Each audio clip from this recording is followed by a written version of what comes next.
É isso aí, pessoal.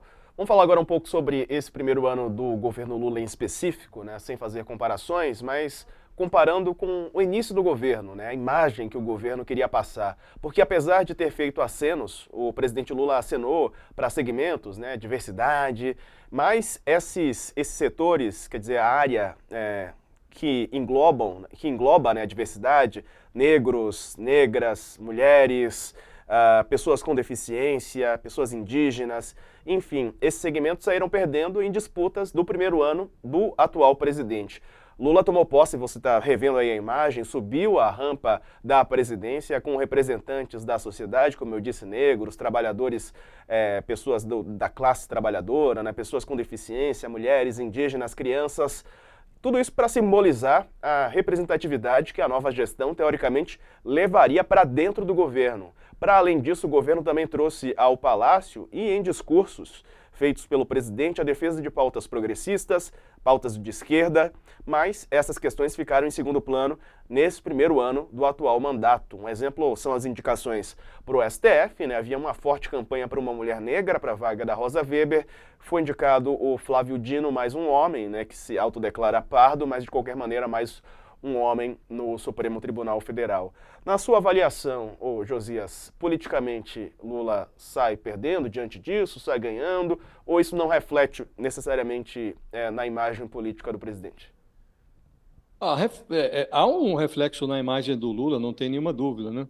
Porque havia uma expectativa em relação a esse primeiro ano de governo e ele eh, frustrou o pedaço do eleitorado dele que esperava algumas sinalizações e isso tem, evidentemente, reflexo na imagem do presidente, né?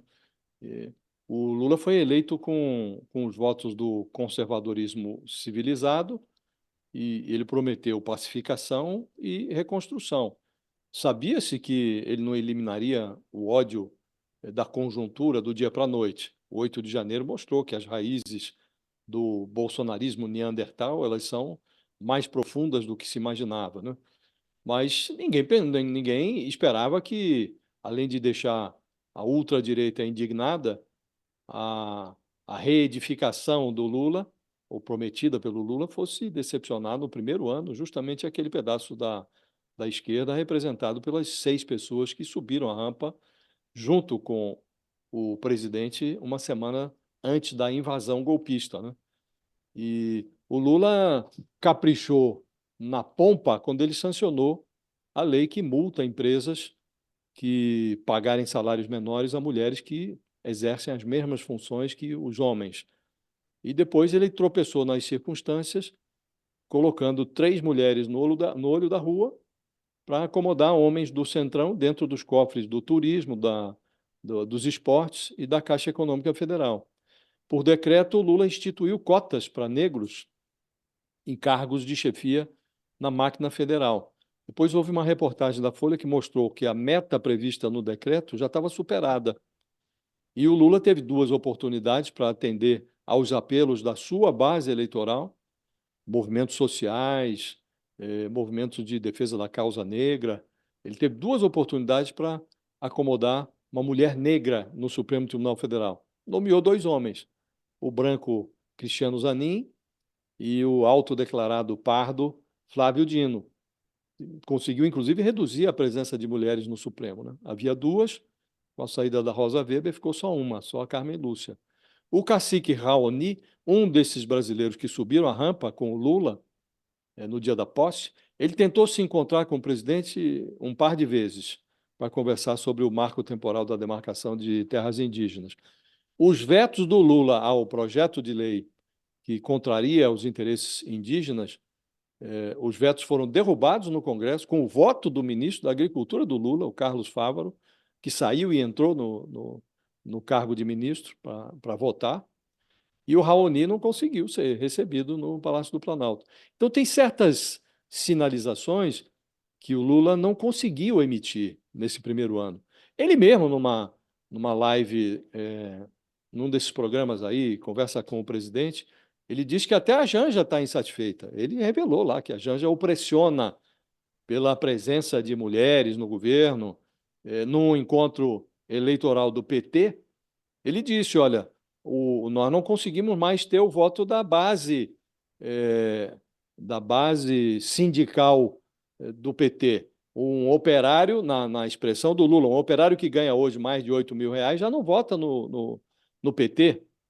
Então, o Lula fez uma série de coisas que mantiveram do lado dele o eleitorado tradicional dele. As mulheres pobres foram beneficiadas com um repasse vitaminado do Bolsa Família. Então, o eleitorado cativo do Lula, esse continuou do lado dele, ele fez diversos acenos, tomou diversas providências, reconstruiu programas sociais voltados para esse eleitorado, mas ele, como ele próprio reconhece, não conseguiu agregar nesse encontro também, agregar esse eleitorado que poderia já estar com ele, dependendo das sinalizações que fossem feitas, né? Então, essa classe média baixa, que ganha um pouco mais aí de 2 salários mínimos, um pedaço não está com Lula, e poderia já estar, né? O eleitorado evangélico, ele não conseguiu atrair, ele disse lá no encontro eleitoral do PT, será que a gente está falando a linguagem que essas pessoas precisam ouvir? Então, ele próprio reconhece, Diego, que deixou a desejar na sinalização para